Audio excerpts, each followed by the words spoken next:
Today, our show is about how fans might be feeling a little bit differently about some things that are happening in the sports world. And so I want to ask you guys, when's the last time you flipped your allegiance to a team or player? This is a dark, kind of shameful time in my life, and I don't like talking about it very much. When I was 10 years old, I had a brief multi-year dalliance with the Tampa Bay Buccaneers. Ooh. It really happened. They just changed their uniforms. I was 10. The uniforms were cool. I'm not proud of it. Lacking, I am not proud of Dropping it. a lot of pleas. The only relationships I've seemingly been faithful in outside of my lovely wife, right, is sports. I'll follow certain players, but as far as rooting against a team that I grew up rooting for, I don't think it's happened. Take a lesson in loyalty from this one. I was a child. I'm just saying.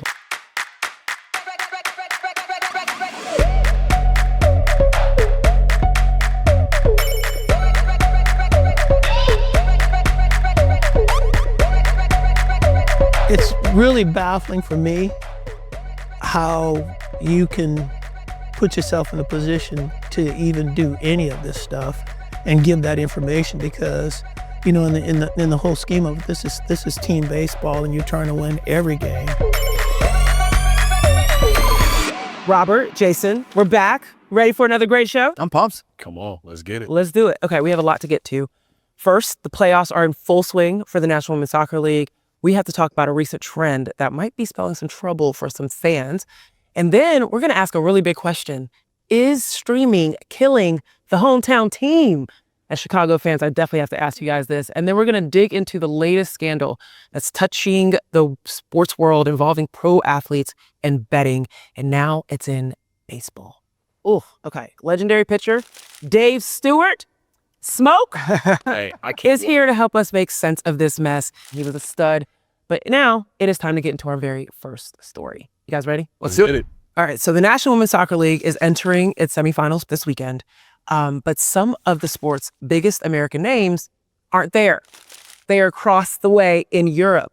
And this is a recent trend that's been happening that has some folks a little bit worried. Tamara Griffin is here. She's a women's soccer writer for The Athletic. She's going to join us on set to give us a State of the Union. So welcome, Tamara. Hi. Hello. Hi, Good to see you. Good to see you as well. Hi there. Hi. So formal. Look at us. NWSL is in playoffs. Set the stage for the semifinals.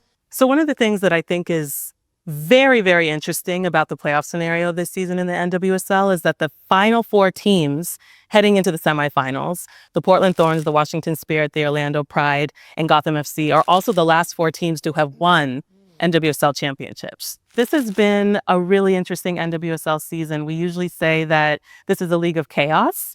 And to your point about some of the departures of some of the biggest stars in this league, I think that's just been another sort of tick in the roller coaster that is this league. Being in the Bay, I'm immediately thinking Naomi Girma, Yeah. Stanford alum, amazing soccer player, is not in these finals. Her name's not anywhere around this, because where is she?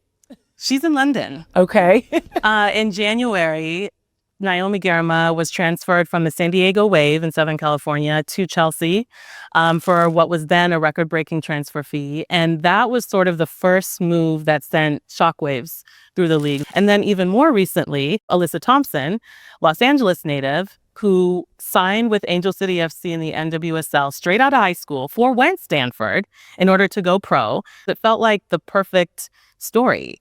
But then Alyssa Thompson, also up and left, also for Chelsea. So there are some understandable nerves about what this means, both in terms of the NWSL and global soccer.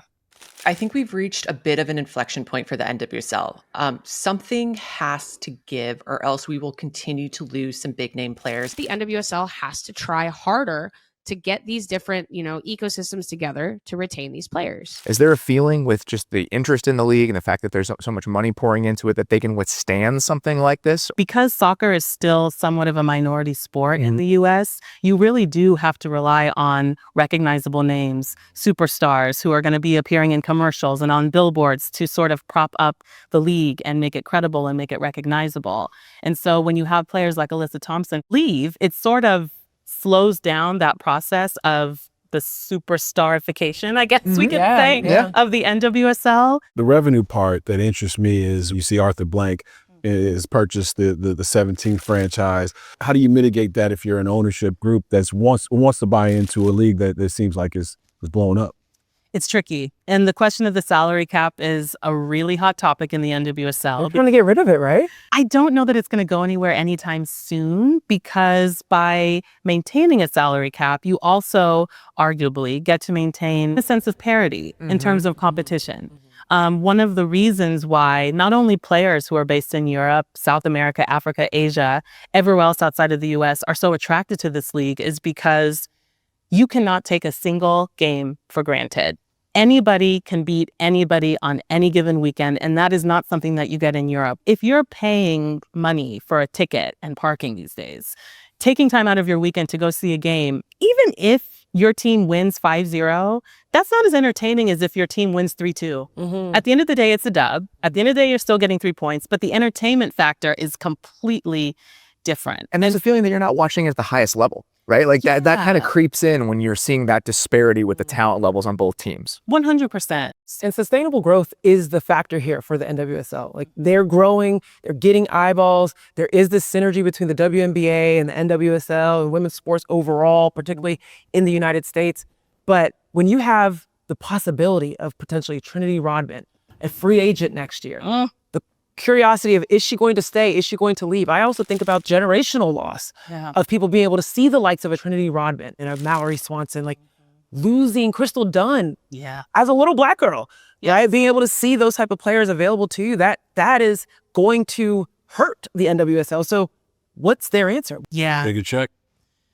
Is it possible? Well, one of the things that an agent said to me is that, and by the way, this particular agent was very much in favor of maintaining a salary cap. But what they said is that they think the league needs to get more creative in how they pay players by bringing in more sponsors who need to be thinking of themselves as investors in the league through the players that they partner with, making sure that the American players who are staying in the NWSL are also getting paid the same as the international players who are coming. Thank you so much, Tamara. I know Bay FC is going to be a great host city in about 2 weeks. I know you're going to be there, right? Oh, 100%. Yeah.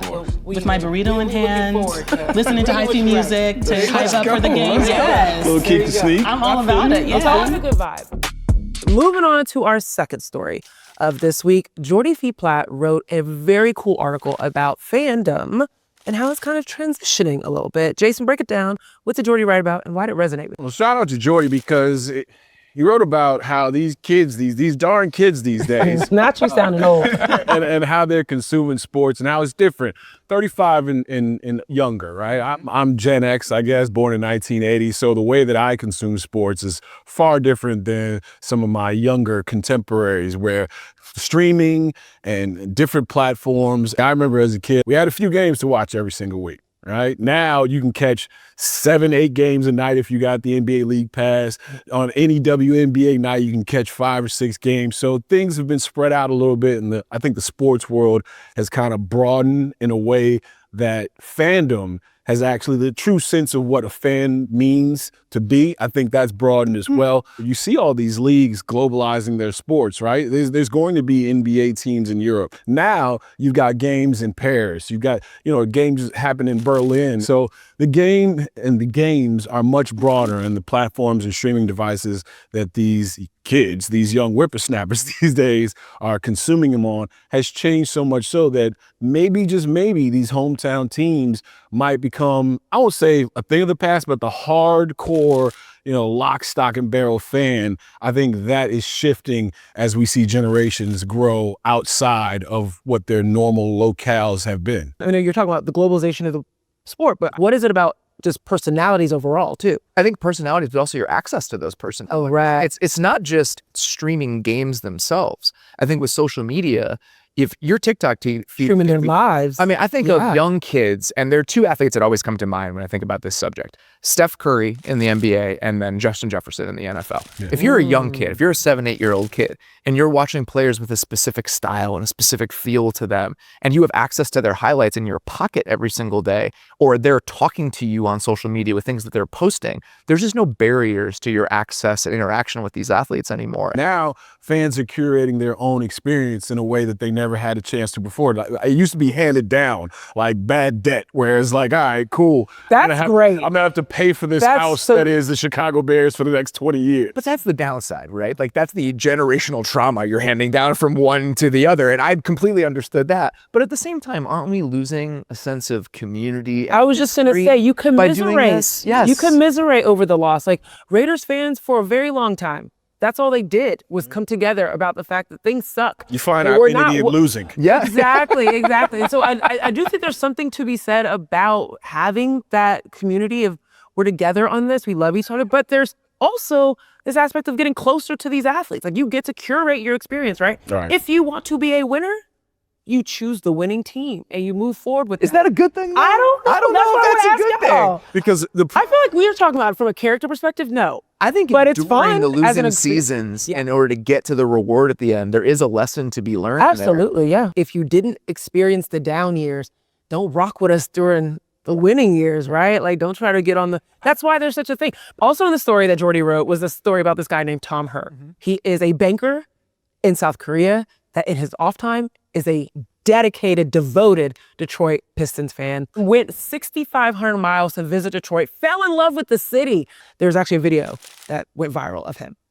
Now, I have been following this story ever since I saw it on X. He's obsessed. He's a Cade Cunningham fan now. I love this. It's honestly, with the podcast that we do, my favorite people to hear from are the international fans. And talking through their experience of how they develop their fandoms and how they pick their teams. Or I'll have people reach out to me. I live in Denmark. I love the NFL. I've never picked a team. Which team should I choose? Like the fact that that sort of freedom is available to you, I actually do find it kind of beautiful and pure. You talk about internationals loving American sports. You're seeing Americans sports lovers fall in love with international. Yeah. I mean, we just talked about soccer to start this show.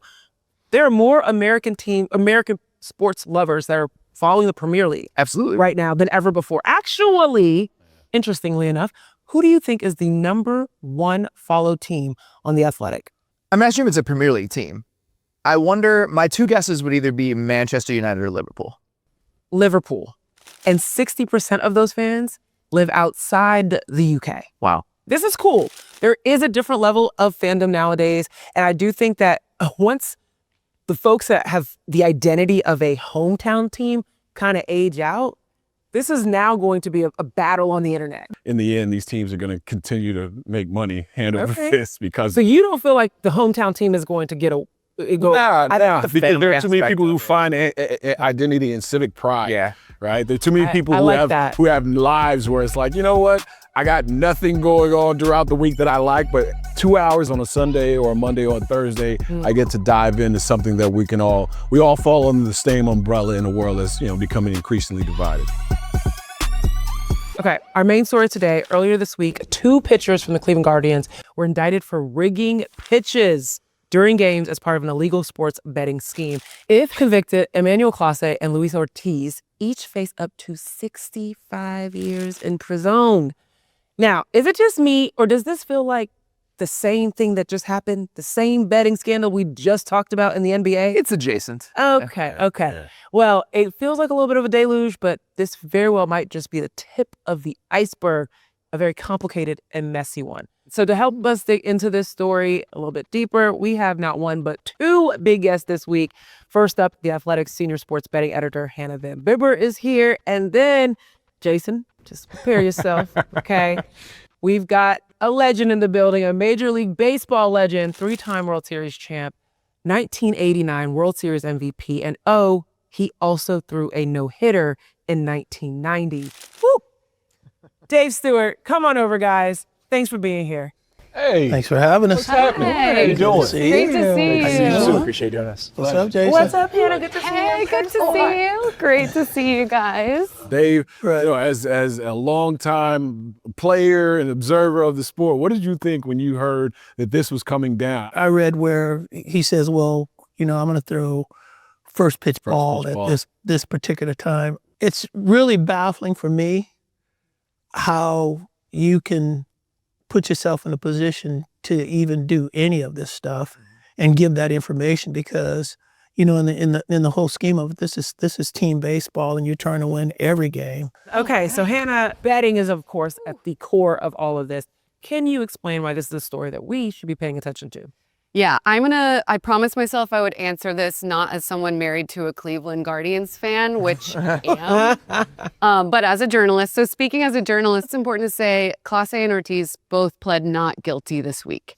But the accusations are that they, in simplest terms, basically told people what pitches they were going to throw. Through those pitches, the people bet on them and eventually made hundreds of thousands of dollars. So this is possible because of prop bets, basically any bet that's not on the final outcome of the game. And you can see mostly they were throwing balls instead of strikes or slower pitches. And you can see in the indictment, they took actual screenshots of the balls hitting the dirt, like way out of the strike zone. It's kind of what you're like, this is embarrassing. Yeah. Like, it seems I've obvious. seen the clip. Looking I'm like, back, yeah, you're like, somebody should have been able to pick up on all this. should have known. Like, yeah. I have to shout out the Athletics' Zach Meisel. He has done incredible reporting. He covers the Guardians. And if you want to see the text messages, the timeline, like every detail, he's done an incredible job covering that. Shout out to Zach. I knew about prop bets. I didn't know you could bet on pitch speed. Who wants to do this? Yes. Well, I mean, Okay, what a good money, question. Robert. I went to a Yankee game this year and a guy next to me was betting $100 on every single pitch. You just gonna tell on your husband like that? Oh no. Oh my God. Tell I hope he's not watching this. For someone to be able to manipulate something so simple, like on my end, like I appreciate the scam. By the way, like if you don't put it out there like that, Quantify that for us. Like, how many more bets are now available because of the expansion of being able to bet in different places? I'm like flashing to Lindsay Lohan and Mean Girls saying the limit does not exist. Okay. I have a game for us so you can see how many markets there are, how many different ways you could bet on a game. I'm scared about this. Yeah, get ready. To feel the breath of it feels a little overwhelming not to me. plan on gambling this morning, but let's go. You all will be making some prop bets with me. So we're gonna call this 3 truths and a lie. I'm gonna tell you 3 props that are real props that you can get on FanDuel, DraftKings, and then one will be one that I made up. Okay. So guess which one is the lie. First, will Wemby be the first person on his team to score a point against the Warriors tonight? That's the truth. That's true. Yeah. Yeah. First scorer, I've seen it was all over And there. I actually got to take that one. Okay. Yeah. 2, will Kevin Durant have over or under 2.5 turnovers? That feels like an That's easy true. one. That's Yeah, that feels reasonable. Will Steph Curry score in the first 3 minutes? Yeah, I will. Yeah, that's the truth. Yeah, he will. Yeah. Look at Dave is betting on that one. Dave is putting his bread right now. $10 wager by Dave Steart. I've never seen a time one. Yeah, 3 minutes. That's my guess is the one that's not real. Okay, I'm Yeah. going to read the last one. Will the Spurs be winning at the end of every quarter versus the Warriors? That's the lie. Yeah, I think that's probably the lie too. Why? I can't even think of the mechanics of like what that would even represent us. So you guys are all wrong. Which one is it? I'm out. Number 2, will Kevin Durant have over or under 2.5 turnovers? Wait, That's so crazy. what? That's such the a one that felt simple the one. most Yes, simple I one. know. That one is a newer one that isn't allowed because the NBA said at the beginning of the season, told its partners, hey, we think that turnovers, personal fouls, and missed free throws are too easy to manipulate. How prevalent was sports betting during your time?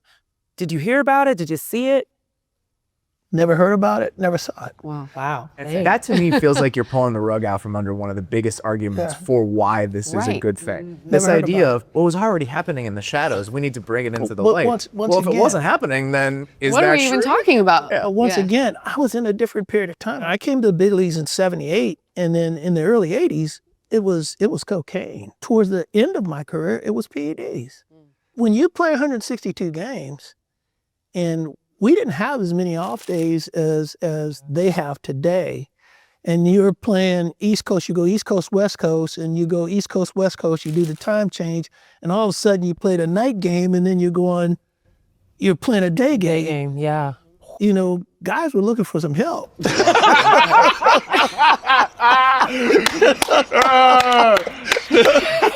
had to do it. You know, so See your favorite player riding the white horse. so we had a period where those things were becoming noticeable in the sport, and the sport changed, and how we tested changed. Yeah. But gambling, I mean, there was one person. It was Pete Rose. Yeah. Yep. But it wasn't when he black played. sheep, yeah. But it wasn't when he played. It was when he managed. So that wasn't something that we were thinking about.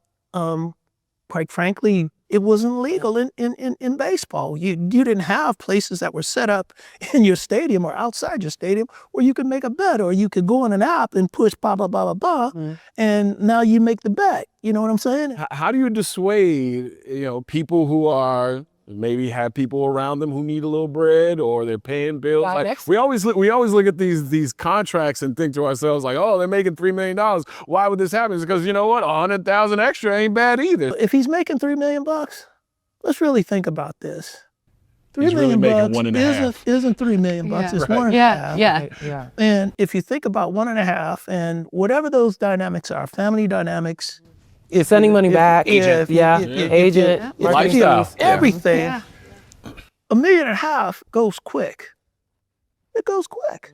If these guys are found guilty of this crime, they're gonna be banned for life. When I think about my path to the big leagues and how bad I wanted to play baseball, I wanted to play baseball from the time I was 7 years old and I met Willie Mays.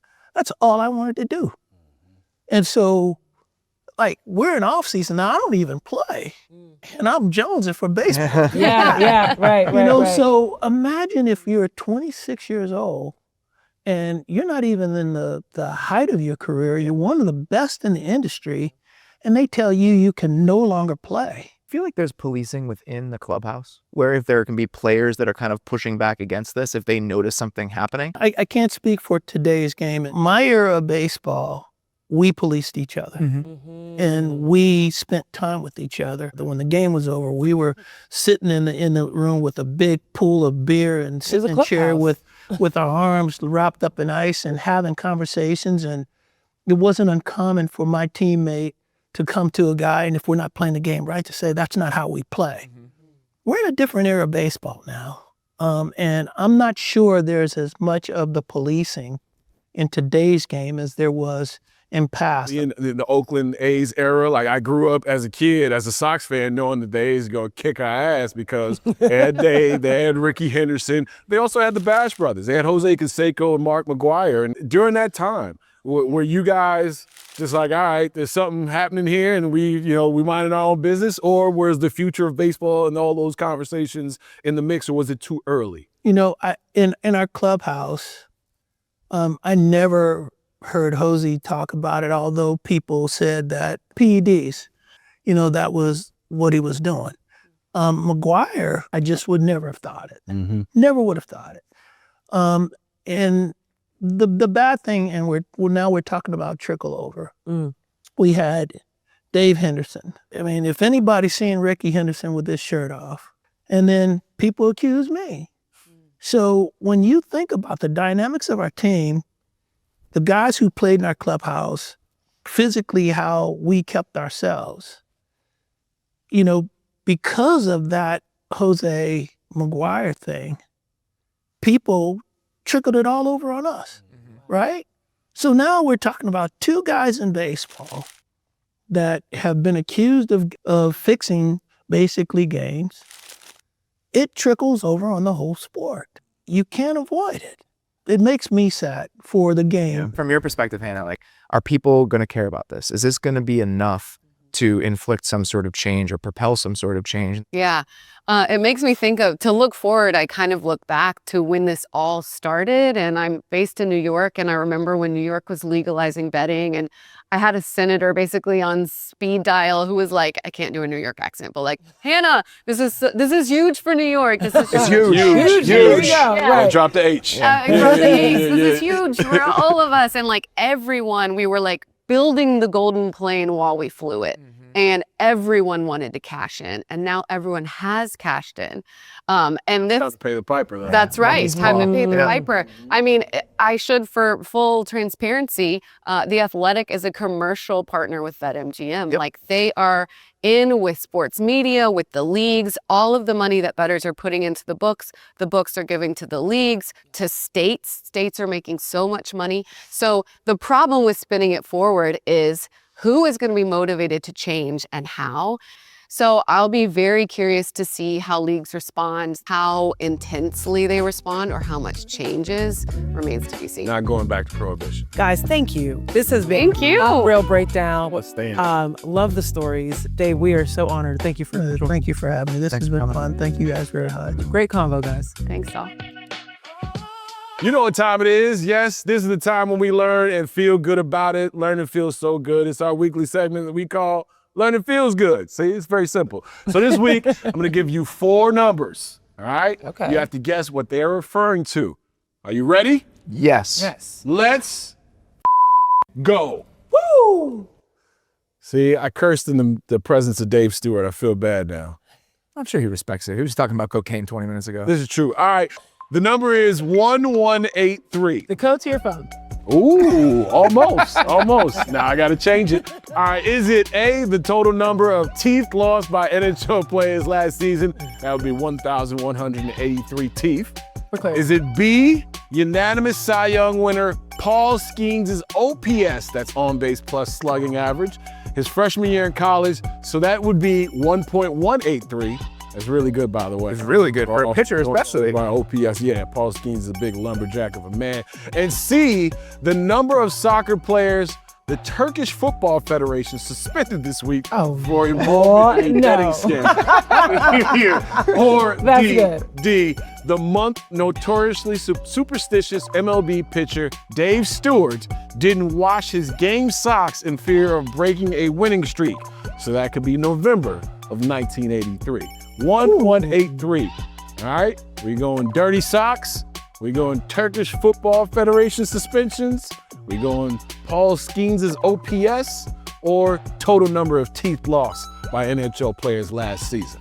1183. Where we going with this? I think it's B. You think it's B? Yeah. That's a lot for a pitcher, but at least feels realistic. In college, though, it's his freshman year.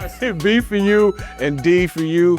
You think Dave Steart walked around with dirty socks for a whole month? He was here. I don't know. He was just here. Yeah, he smelled great. I don't think he looked great. He looked great. The fit was fire. Honestly, the socks he was wearing, that makes me know it's not D. That man's changing out deductive reasoning right there. This is why. That's good. This is why you got it right. Damn it, you got it wrong. I was one that was reasonable. Unanimous Cy Young winner Paul Skeens. I wanted it to be fun. Yeah. But shout out to Paul Skeens. I mean, he was really impressive. Yeah. Well, usually when you're that amazing of a pitcher, that means you were really good as a hitter. In high school, though, in college, to have an 1100 OPS as the best pitcher on the planet, that's pretty impressive. Hey, Stephen Nesbitt had a great article about the Pittsburgh Pirates' 23-year-old pitching phenom who just unanimously won his first National League Cy Young Award. I don't think it's going to be his last. And hopefully it's not in Pittsburgh so we can actually see him on a big stage. And it wasn't until his senior year in high school that he started throwing the ball. And yes, by his freshman year at the U.S. Air Force Academy, he had an ERA of 2.70 and a 1.183 OPS. All right, OPS, obviously, on base percentage plus slugging percentage. I mean, how very simple early sabermetric thing. Where it was like a very easy way to understand. You're getting on base, but you're also hitting the ball out of the park. Yeah, the average OPS, last time I checked, was somewhere around like 770. Yeah, it's like 750. Yeah, somewhere around there. So that's an average player. Think about what 1.183 means. That'd be the MVP of Major League Baseball. So could he be the next Shohei? No, Shohei's there's one of one. Shohei's the greatest baseball player I think we've ever seen outside of Babe Ruth when he was doing things that whole teams wasn't doing. Shout out to Tamara Griffin for dropping by, taught us about the NWSL. Hannah Van Bibber, the legend, Smoke, Dave Steart. This is a highlight for you. It's not going to get any better than this. Listen, I'm on cloud 9 right now. I bet. This was a fire episode. Yeah? Speaking of fire. Oh, wow. Good. Every Saturday, new episodes of The Athletic Show. That's where you can catch it on Fire TV. Of course, go on over to the athletic.com website. Tamara Griffin is dropping gems. Hannah Van Bibber is dropping sports betting gems. And we've got the world's best sports journalism. All right, we'll see you guys next time. Mic drop.